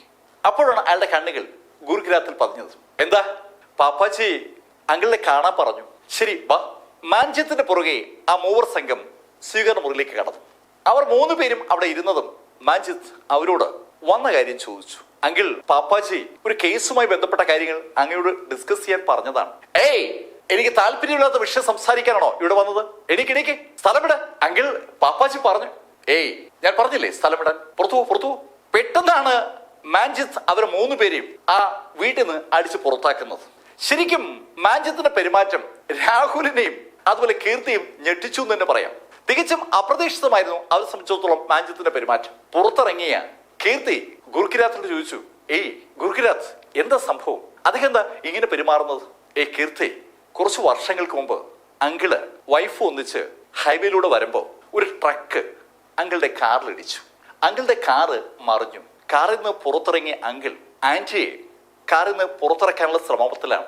ആ സമയത്താണ് ട്രക്കിൽ നിന്ന് ഡ്രൈവർ ഇറങ്ങി ഓടുന്നത്. അങ്കിൾ അതുവഴി വന്ന വാഹനങ്ങൾക്കൊക്കെ കൈ കാണിച്ചായിരുന്നു. പക്ഷെ ആരും സഹായിച്ചില്ല. ഒത്തിരി നേരം ശ്രമിച്ചപ്പോഴാണ് ആരോ ഒരാൾ വാഹനം നിർത്തിയത്. ആ വാഹനത്തിലുണ്ടായിരുന്ന ആളുകളും അങ്കിളും കൂടി ആന്റിയെ ഹോസ്പിറ്റലിൽ എത്തിച്ചെങ്കിലും ആന്റി മരിച്ചുപോയി. ആന്റിയുടെ ആ മരണം അങ്കിളിനെ ശരിക്കും തളർത്തി കളഞ്ഞു. അതിനുശേഷമാണ് അങ്കിൾ ഇങ്ങനെ ഒറ്റപ്പെട്ട ജീവിതം നയിച്ചു തുടങ്ങിയത്. മാഞ്ചത്തിനെ കുറിച്ച് രാഹുലിനോടും കീർത്തിയോടും ഗുർക്കിരാത്ത് ഈ കാര്യങ്ങൾ പറയുമ്പോൾ ഗുർക്കിരാത്തിനെയും ടീമിനെയും വീട്ടിൽ നിന്ന് പുറത്താക്കിയ മാഞ്ചത്തിന്റെ മനസ്സിലും ഇതേ രംഗങ്ങൾ കടന്നു വരികയാണ്. 5 കൊല്ലങ്ങൾക്ക് മുമ്പ് അദ്ദേഹത്തിന്റെ ഭാര്യ കൊല്ലപ്പെട്ട ആ നിമിഷം അദ്ദേഹത്തിന്റെ മനസ്സിലുണ്ട്. അന്നത്തെ ആ ആക്സിഡന്റിനെ ബേസ് ചെയ്തുകൊണ്ട് മാഞ്ചിത്ത് ഒരുപാട് നിയമ പോരാട്ടം നടത്തിയെങ്കിലും അധികാര സ്ഥാനത്തുള്ളവർ വളരെ കൃത്യമായ കളികൾ വഴി മാഞ്ചിത്തിനെ ഒതുക്കിയായിരുന്നു. മാഞ്ചിത്തിന് ഇപ്പോഴും ഓർമ്മയുണ്ട് ട്രക്ക് ഡ്രൈവറെയും അതുപോലെ ട്രക്ക് ഡ്രൈവറുടെ ഉടമയെയും വല്ലാത്ത ശൈലിയിൽ ഭരണകൂടം സംരക്ഷിച്ച കാര്യം. മാഞ്ചിത്തിന്റെ കഥ ഹാദിയാലും അറിഞ്ഞു. ഹാദിയാലിന്റെ കഥയും മാഞ്ചിത്തിന്റെ കഥയും ഒക്കെ ഇപ്പൊ ഏതാണ്ട് സമാന സ്വഭാവത്തിലാണ്. നീതി നിഷേധിക്കപ്പെട്ടിരിക്കുകയാണ് രണ്ടാളുകൾക്ക്. പിറ്റേ ദിവസം ഹാദിയാലിനെയും മീറ്റുവിനെയും അവരുടെ 2 കുട്ടികളെയും ചേർത്താണ് ഗുർക്കിരാത്ത് രാഹുലും കീർത്തിയുമായി മാഞ്ചിത്തിന്റെ വീട്ടിലെത്തിയത്. ബെല്ലടിക്കുന്ന കേട്ട് വാതിൽ തുറന്ന മാഞ്ചി കാണുന്നത് വീണ്ടും ആ ടീം എത്തിയിരിക്കുന്നതാണ്. ഏയ് ഗുർക്കിരാത്ത്, നിന്നോട് ഞാൻ പറഞ്ഞതല്ലേ ഇവരുമായി ഇങ്ങോട്ട് വരരുതെന്ന്? അങ്കിൾ, ഞാൻ മനഃപൂർവ്വം വന്നതാണ്, മറ്റൊന്നും കൊണ്ടല്ല. ഇവർ പറയുന്നത് അങ്കിളൊന്ന് കേൾക്കണം, അത്രയേ ഉള്ളൂ. അങ്കിള് വേറെ ഒന്നും ചെയ്യണമെന്ന് എനിക്ക് ഒരു അഭിപ്രായമില്ല. അങ്ങനെ ഗുർക്കിരാത്ത് പറഞ്ഞപ്പോ മാഞ്ചിത്ത് ഹാർദിയാലിന്റെ കഥ കേൾക്കാൻ സന്നദ്ധനായി. ഹാർദിയാൽ നടന്ന സംഭവങ്ങളൊക്കെ അതുപോലെ തന്നെ മാഞ്ചിത്തിനോട് പറഞ്ഞു. കഥ കേട്ട് കഴിഞ്ഞപ്പോ മാഞ്ചിത്ത് ഹാർദിയാലോട് പറഞ്ഞു, എനിക്ക് ഈ കേസിൽ ഇടപെടാൻ താല്പര്യമില്ല. നിങ്ങളുടെ സങ്കടത്തിൽ, നിങ്ങൾക്കുണ്ടായ ബുദ്ധിമുട്ടിൽ എനിക്കും സങ്കടമുണ്ട്. സോറി, ദയവായി എന്നെ ഇതിൽ നിന്ന് ഒഴിവാക്കണം. മാഞ്ചിത്ത് അങ്ങനെ പറഞ്ഞപ്പോ ഗുർക്കിരാത്ത് മാഞ്ചിത്തിനോട് പറഞ്ഞു, അങ്കിൾ, സ്വന്തം ജീവൻ പോലും നഷ്ടപ്പെടുത്തിക്കൊണ്ട് അന്യനെ സംരക്ഷിക്കാനാണ് സിഖ് മതം നമ്മളെ പഠിപ്പിക്കുന്നത്. നമ്മൾ സിഖുകാരല്ലേ? നമ്മളിങ്ങനെ സഹായം ചോദിക്കുന്ന ആളെ തള്ളിപ്പറയുന്നത് ശരിയാണോ? അങ്ങനെ ചെയ്യുമ്പോൾ അങ്ങ് യഥാർത്ഥത്തിൽ ഒരു സിഖ് അല്ലാതായി മാറുകയല്ലേ? വളരെ വളരെ കൃത്യമായ ഒരു ചോദ്യമാണ് ഗുർക്കിരാത്ത് മാഞ്ചിത്തിനോട് ചോദിച്ചത്. മാഞ്ചിത്തിന് മനസ്സിൽ ആ ചോദ്യം നന്നായി പതിഞ്ഞു എന്നുള്ളത് സത്യവുമാണ്. പക്ഷേ മാഞ്ചിത്തിന് ആ കേസിൽ ഇടപെടാൻ പിന്നെയും ഒരു മടി. ഗുർക്കിരാത്തിന്റെ ആ കുറുക്കിയോടുന്ന വാചകം കേട്ടിട്ടും മാഞ്ചിത്ത് പക്ഷെ കുലുങ്ങിയില്ല. അയാള് സകലവിധ സോഷ്യൽ ആക്ടിവിറ്റീസ് നിന്നും പിന്മാറി നിൽക്കുന്ന സമയമാണ്. മാഞ്ചിത്തിനോട് സംസാരിച്ചിട്ട് കാര്യമില്ല എന്ന് മനസ്സിലായതും ഗുർക്കിരാത്തും രാഹുലും കീർത്തിയും ഹാർദിയാലിനെയും മീറ്റുവിനെയും അവരുടെ 2 കുട്ടികളെയും കൊണ്ട് പുറത്തേക്ക് ഇറങ്ങിയാണ്. അവർ ഏകദേശം വാതിലിനടുത്തെത്തിയപ്പോ മാഞ്ചിത്ത് അവരോട് പറഞ്ഞു, നിക്ക്. മാഞ്ചിത്ത് നിൽക്കാൻ പറഞ്ഞതും സന്തോഷത്തോടുകൂടി ആ ടീം ഒന്ന് തിരിഞ്ഞപ്പോ മാഞ്ചിത്ത് അവരോട് പറഞ്ഞു, ഞാൻ നിങ്ങളെ സഹായിക്കാം, പക്ഷേ ഡയറക്റ്റ് ആയിട്ട് ഞാനൊന്നും ചെയ്യില്ല. അങ്ങനെ മാഞ്ചിത്ത് പറഞ്ഞതും ആ ടീം സന്തോഷത്തോടുകൂടി മാഞ്ചിത്തിന് അടുത്തേക്ക് വന്നു. എല്ലാവരും മാഞ്ചിത്തിന് ചുറ്റുമായി ഇരുന്നതും മാഞ്ചിത്ത് അവരോട് പറഞ്ഞു, നിങ്ങൾ ഈ പറയുന്ന കഥ കേട്ട് കഴിയുമ്പോൾ എനിക്ക് ഒരു കാര്യം ഉറപ്പാണ്, ഇത് ഒരു ചെറിയ സംഭവമല്ല. ശരിക്കും വലിയൊരു റാക്കറ്റ് തന്നെ ഈ ബിസിനസിന്റെ ഭാഗമായിട്ടുണ്ട്. ആ റാക്കറ്റ് അതീവ ശക്തരുമാണ്. അതുകൊണ്ട് വളരെ ശ്രദ്ധിച്ചു മാത്രമേ നമുക്ക് ഈ കാര്യം ടേക്കപ്പ് ചെയ്യാൻ പറ്റൂ. മാഞ്ചിത്ത് അത് പറഞ്ഞതും ഗുർക്കിരാത്ത് മാഞ്ചിത്തോട് പറഞ്ഞു, അങ്കിൾ, കീർത്തി ഹാദിയല്ല താമസിപ്പിച്ചിരുന്ന ആ വില്ലയിൽ പോയിരുന്നു. അതുപോലെ രാഹുലും ഞാനും കൂടി ആ ജാഖർ ഹോസ്പിറ്റലിൽ പോയിരുന്നു. അത് കേട്ടതും മാഞ്ചിത്ത് ഗുർക്കിരാത്തിനോട് പറഞ്ഞു, വിഡ്ഢികൾ, ഇടാ, ഇത്തരൊരു കേസ് സംഭവിക്കുമ്പോൾ ആരെങ്കിലും പരസ്യമായിട്ട് ഈ സ്ഥലങ്ങൾ പോകുമോ? ഹാർദിയാലിനെ താമസിപ്പിച്ചിരുന്ന വില്ല ഐഡന്റിഫൈ ചെയ്യാൻ വേണ്ടിയാണ് കീർത്തി യഥാർത്ഥത്തിൽ 2 ദിവസം മുമ്പ് അവിടെ പോയത്. അവിടെ ചെന്ന കീർത്തി സെക്യൂരിറ്റി ഗാർഡുകളോട് വെറുതെ സംസാരിക്കുകയും ചെയ്തിരുന്നു. അതുപോലെ തന്നെ ജാക്കർ ഹോസ്പിറ്റലിലെ അഡ്മിനിസ്ട്രേറ്റീവ് വിങ്ങിൽ ചെന്ന രാഹുലും അതുപോലെ ഗുർക്കിരാത്തും കൂടി അവിടെ പല കാര്യങ്ങളും തിരക്കിയിരുന്നു. ഈ 2 സംഭവങ്ങളും ശ്രദ്ധാപൂർവം പഠിക്കുന്ന ഒരാൾക്ക് ആരോ അന്വേഷണവുമായി ഇറങ്ങിയിരിക്കുന്നത് മനസ്സിലാക്കാൻ ഒരു ബുദ്ധിമുട്ടുമില്ല. മാഞ്ചിത്ത് ആ കാര്യം പറഞ്ഞപ്പോഴാണ് ഗുർക്കിരാത്തിനും ടീമിനും അതിനെക്കുറിച്ച് ഒരു ധാരണ ഉണ്ടാവുന്നത്. മാഞ്ചിത്ത് അവരോട് മറ്റൊരു കാര്യം കൂടി സൂചിപ്പിക്കുന്നത് അപ്പോഴാണ്. ഇവിടെ 94-ലെ അവയവ ട്രാൻസ്പ്ലാന്റേഷനുമായി ബന്ധപ്പെട്ട നിയമത്തെ ഹാർദിയാലും കൂടി മറികടന്നിരിക്കുകയാണ്. ഹാർദിയാൽ ഒരു കുറ്റം ചെയ്തിരിക്കുകയാണ്. നമ്മുടെ ശരീരത്തിലെ ഒരു അവയവം നമ്മൾ മറ്റൊരാൾക്ക് കൊടുക്കുമ്പോൾ അയാളുടെ കയ്യിൽ നിന്ന് ഒരു തരത്തിലുമുള്ള പാരിതോഷികങ്ങൾ സ്വീകരിക്കാൻ പാടില്ല. അങ്ങനെ പാരിതോഷികം സ്വീകരിക്കുന്നത് ക്രിമിനൽ കുറ്റവുമാണ്. ഹാർദിയാൽ ഇവിടെ 50,000 രൂപ കൈപ്പറ്റിയിരിക്കുകയാണ്. ഹാർദിയാൽ ചെയ്തിരിക്കുന്നത് ക്രിമിനൽ കുറ്റമാണ്. ഹാർദിയാൽ മാത്രമല്ല, ആ കിഡ്നി കൊടുത്ത സകലരും യഥാർത്ഥത്തിൽ കുറ്റം ചെയ്തിരിക്കുകയാണ്. മാഞ്ചിത്ത് പറഞ്ഞുകൊണ്ടുവരുന്ന പോയിന്റ് അവർക്കിപ്പോ മനസ്സിലാവുകയാണ്. ഈ കേസുമായി ബന്ധപ്പെട്ട് മുന്നോട്ട് നീങ്ങുമ്പോൾ ഹാർദിയാൽ കൂടി പ്രതിയാക്കപ്പെടും. മാഞ്ചിത്ത് പറഞ്ഞ കാര്യം അവരുടെ മനസ്സിലേക്ക് തറച്ചപ്പോ മാഞ്ചിത്ത് ഒരു കാര്യം കൂടി പറഞ്ഞു. ഇവിടെ മറ്റൊരു വിഷയം കൂടി ഉണ്ട്. ഹാർദിയാലിന്റെ കിഡ്നി ആർക്കാണ് വെച്ചതെന്ന് പോലും ഹാർദിയാലിന് അറിയില്ല. നമ്മുടെ അവയവം സ്വീകരിക്കുന്ന ആളെ നമുക്ക് പരിചയം ഉണ്ടാകണം, ബന്ധുവായിരിക്കണം. അങ്ങനെയൊക്കെ ഒരുപാട് കണ്ടീഷൻസ് 94 നിയമത്തിൽ പറയുന്നുണ്ട്. ആ കണ്ടീഷൻസ് എല്ലാം ഇവിടെ വളരെ വ്യക്തമായി ലംഘിക്കപ്പെട്ടിരിക്കുകയാണ്. ഹാർദിയാൽ കിഡ്നി വാങ്ങുന്ന ആളെ കണ്ടിട്ടേയില്ല, അയാളുമായി സംസാരിച്ചിട്ടേയില്ല. ഹാർദിയാൽ മാത്രമല്ല, ഹാർദിയാലിനെ പോലെ ആ വില്ലയിൽ കിഡ്നി കൊടുത്തതിന് ശേഷം ചികിത്സിക്കപ്പെട്ടുകൊണ്ടിരുന്ന ആ ആളുകളും അവരുടെ സ്വീകർത്താവിനെ കണ്ടിട്ടേയില്ല. നമുക്ക് അറിഞ്ഞുകൂടാത്ത ഒരാൾക്ക് നമ്മൾ കിഡ്നി കൊടുക്കരുതെന്നാണ് നിയമം.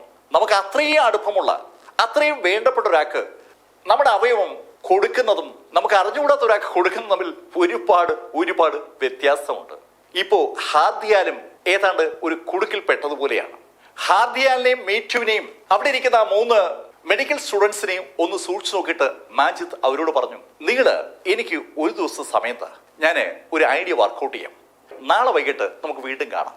മാജിദ് അങ്ങനെ പറഞ്ഞപ്പോ അവരെല്ലാവരും അവിടെ നിന്ന് എണീറ്റു. ശരിക്കും സന്തോഷത്തോടു കൂടിയാണ് ഹാർദിയാലും മീറ്റുവും രാഹുലും അയാളുടെ സുഹൃത്തുക്കളും പുറത്തേക്ക് ഇറങ്ങുന്നത്. കുറെ ദിവസങ്ങൾക്ക് ശേഷമാണ് പ്രതീക്ഷയുടെ ഒരു കണം അവരുടെ കണ്ണിൽ തെളിയുന്നത്. പിറ്റേന്ന് വൈകുന്നേരം രാഹുലും ഗുർകിരാത്തും കീർത്തിയും മാഞ്ചിത്തിന്റെ അടുത്തെത്തിയപ്പോ മാഞ്ചിത്ത് അയാളുടെ മനസ്സിലുള്ള ആശയം അവരോട് പറഞ്ഞു. ഈ വിഷയവുമായി ബന്ധപ്പെട്ട ഏജന്റുമാരായിരിക്കും യഥാർത്ഥത്തിൽ ഹാർദിയാലിനെ കണ്ടത്. ആ ഏജന്റുകളുമായി നമുക്ക് ഒരു ബന്ധം ഉണ്ടാക്കണം. അതിന് പറ്റിയ കക്ഷി രാഹുലാണ്. അങ്ങനെ പറഞ്ഞിട്ട് മാജിദ് രാഹുലിനോട് പറഞ്ഞു, രാഹുൽ, നിന്നെ കണ്ട ഒരു ബീഹാറി കാട്ടുണ്ട്. മാജിദ് അത് പറഞ്ഞതും കീർത്തി അറിയാതെ ചിരിച്ചു പോവുകയാണ്. രാഹുലിനോട് അങ്ങനെ പറഞ്ഞതിന് ശേഷം മാജിദ് പറഞ്ഞു, നമുക്ക് അതുപോലെ നിങ്ങൾ പഠിക്കുന്ന ഹോസ്പിറ്റലിലെ അഡ്മിനിസ്ട്രേഷൻ വിങ്ങിൽ നിന്ന് ചില ഡേറ്റസ് എടുക്കണം. കിഡ്നി ട്രാൻസ്പ്ലാന്റേഷനുമായി ബന്ധപ്പെട്ട ഡേറ്റകൾ അവിടെയും ഉണ്ടാവും. ആ ഡേറ്റ കിട്ടിയാൽ നമുക്ക് കുറേയേറെ കാര്യങ്ങൾ അറിയാൻ പറ്റും. അത് കേട്ടപ്പോൾ ഗുർകിരാത്ത് പറഞ്ഞു, അങ്കിൾ, ആ ജോലി കീർത്തി ചെയ്യും. കീർത്തിയെ കാണുമ്പോഴൊക്കെ ഒരു ഇളക്കം അഡ്മിനിസ്ട്രേഷൻ മാനേജർ രത്തൻലാൽ ഉള്ളത് രാഹുലും ഗുർകിരാത്തും ശ്രദ്ധിച്ചിട്ടുണ്ട്. ആ ഇളക്കത്തെ മുതലാക്കിയാണ് കീർത്തി അയാളെ കൊണ്ട് കഴിഞ്ഞ തവണ ക്യാൻറ്റീനിലെ ബില്ല് കൊടുപ്പിച്ചത്. കീർത്തി ഒന്ന് വിചാരിച്ചാൽ ഉറപ്പായും രത്തൻലാലിന്റെ ആ ഓഫീസിൽ നിന്ന് ഡോക്യുമെന്റുകൾ എടുക്കാൻ പറ്റും.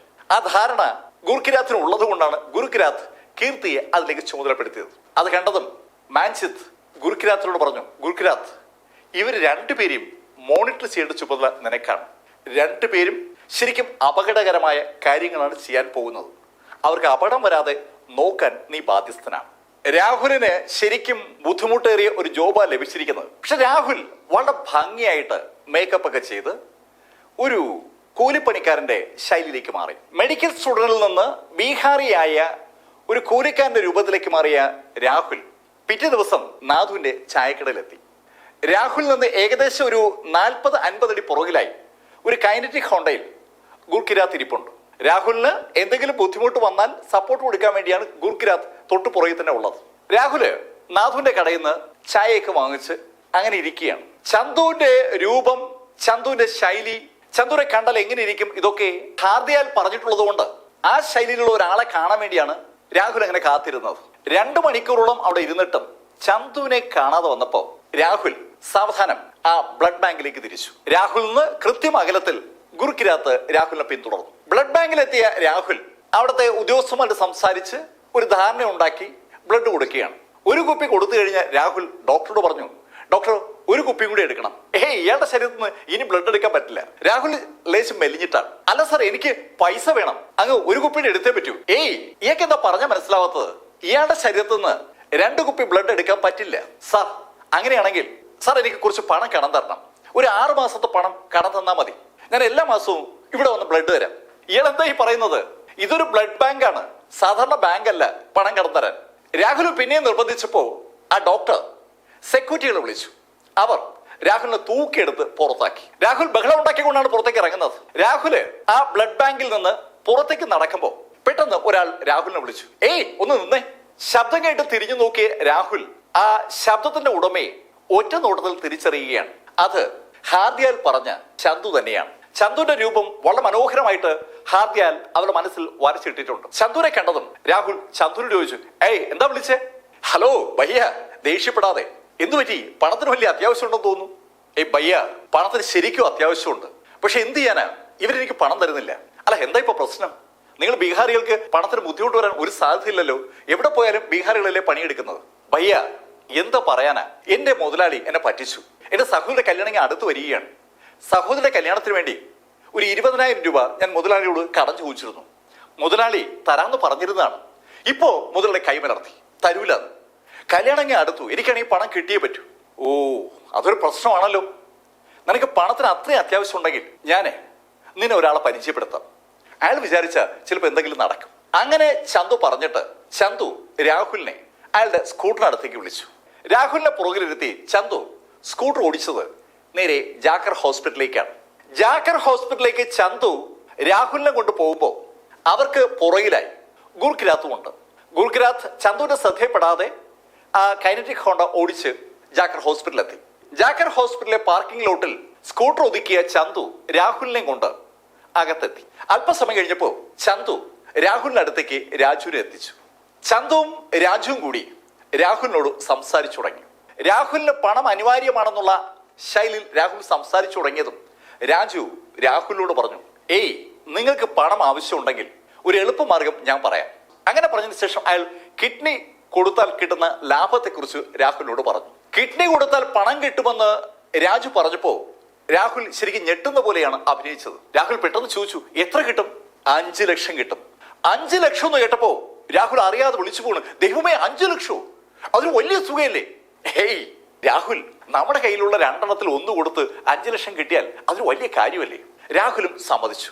രാഹുൽ സമ്മതിച്ചപ്പോ തന്നെ രാജു ഹാർദിയാലിനെ കാണിച്ചതുപോലെ ഷർട്ട് പൊക്കി അയാളുടെ മുറിവ് കാണിക്കുകയും ചെയ്തു. അയാൾ ഇതിനു മുമ്പ് കിഡ്നി കൊടുത്ത ആളാണെന്നും ഒരു കുഴപ്പം അയാൾക്കില്ലെന്നുള്ള വിവരങ്ങളൊക്കെ രാജു തന്നെ രാഹുലിനെ ധരിപ്പിച്ചു. അതിനുശേഷം രാഹുലിനെ അവർ ഡോക്ടറുടെ അടുത്തേക്ക് കൊണ്ടുപോയി. അവിടെ 2 ഡോക്ടർമാരാണ് ഉണ്ടായിരുന്നത്. ആ ഡോക്ടർമാർ രാഹുലിനോട് വളരെ വ്യക്തമായിട്ട് തന്നെ കാര്യങ്ങളൊക്കെ പറഞ്ഞു. കിഡ്നി ഓപ്പറേഷൻ നടത്തി കഴിഞ്ഞാൽ ഉണ്ടാകാൻ സാധ്യതയുള്ള ബുദ്ധിമുട്ടുകൾ, എത്ര ദിവസം റെസ്റ്റ് എടുക്കണം, അതിന്റെ പ്രൊസീജിയർ ഒക്കെ പറയുകയാണ്. വളരെ കാര്യമായി ആ ഡോക്ടേഴ്സ് രാഹുലിനോട് പറഞ്ഞപ്പോൾ രാഹുൽ ആ ഡോക്ടർമാരോട് ചോദിച്ചു, അല്ല എനിക്ക് വേറെ ബുദ്ധിമുട്ടൊന്നും വരില്ലല്ലോ? ഏയ് ഒരു ബുദ്ധിമുട്ടും വരില്ല. ഇവിടെ എത്രയോ ആളുകൾ കിഡ്നി ഡൊണേറ്റ് ചെയ്യുന്നുണ്ട്, ഒരു ബുദ്ധിമുട്ടും വരില്ല. അങ്ങനെ ഡോക്ടേഴ്സിനോട് രാഹുൽ സംസാരിച്ചുകൊണ്ടിരിക്കുമ്പോഴാണ് രാജുവിന് ഒരു ഫോൺ കോൾ വരുന്നത്. രാജു ഫോണിലെ പേര് കണ്ട് അല്പം മാറി നിന്ന് സംസാരിക്കുകയാണ്. ഫോണിൽ സംസാരിക്കുമ്പോൾ രാജു ഇടയ്ക്ക് രാഹുലിനൊന്ന് നോക്കുന്നുണ്ട്. രാജുവിന്റെ നോട്ടം രാഹുലും കാണുന്നുണ്ട്. എന്തെങ്കിലും പ്രശ്നമായോ? അങ്ങനെ ചിന്തയാണ് രാഹുലിന്റെ മനസ്സിലേക്ക് വന്നത്. ഫോൺ കട്ട് ചെയ്ത് രാജു രാഹുലിന് അടുത്ത് വന്നു. രാഹുലിനോടായി രാജു പറഞ്ഞു, ഇപ്പോ എന്റെ ബോസാ വിളിച്ചത്. ബോസ് നിങ്ങളുടെ ബ്ലഡ് ഗ്രൂപ്പിനെ കുറിച്ച് അറിഞ്ഞപ്പോൾ പെട്ടെന്നൊരു ഓഫർ വെച്ചു. ഒരു രോഗിക്ക് അത്യാവശ്യമായിട്ട് കിഡ്നി ആവശ്യമുണ്ട്. അത്യാവശ്യമായിട്ടെന്ന് പറഞ്ഞാൽ ഏയ് രാഹുൽ ഉടനെ വേണമെന്ന്. നിങ്ങൾ ശരിക്കും ഭാഗ്യം ചെയ്ത ആളാണ്.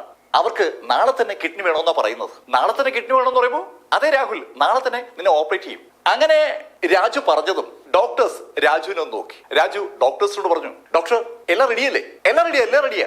ആ ഡോക്ടർമാരുടെ മറുപടി ഒരു കാര്യം വ്യക്തമാക്കുകയാണ്, തന്നെ ഇതാ ഓപ്പറേറ്റ് ചെയ്യാൻ പോവുകയാണ്. രാഹുലിന് ആ മറുപടി കേട്ടപ്പോ ശരിക്കും ഒരു വിറയലുണ്ടാവുകയാണ്. രാഹുൽ പെട്ടെന്ന് രാജുവിനോട് പറഞ്ഞു, അയ്യോ ഞാൻ വീട്ടിൽ ആരോട് പറഞ്ഞില്ല, എനിക്ക് വീട്ടിലൊന്ന് പോകണം, വീട്ടിൽ പറയുകയും വേണം.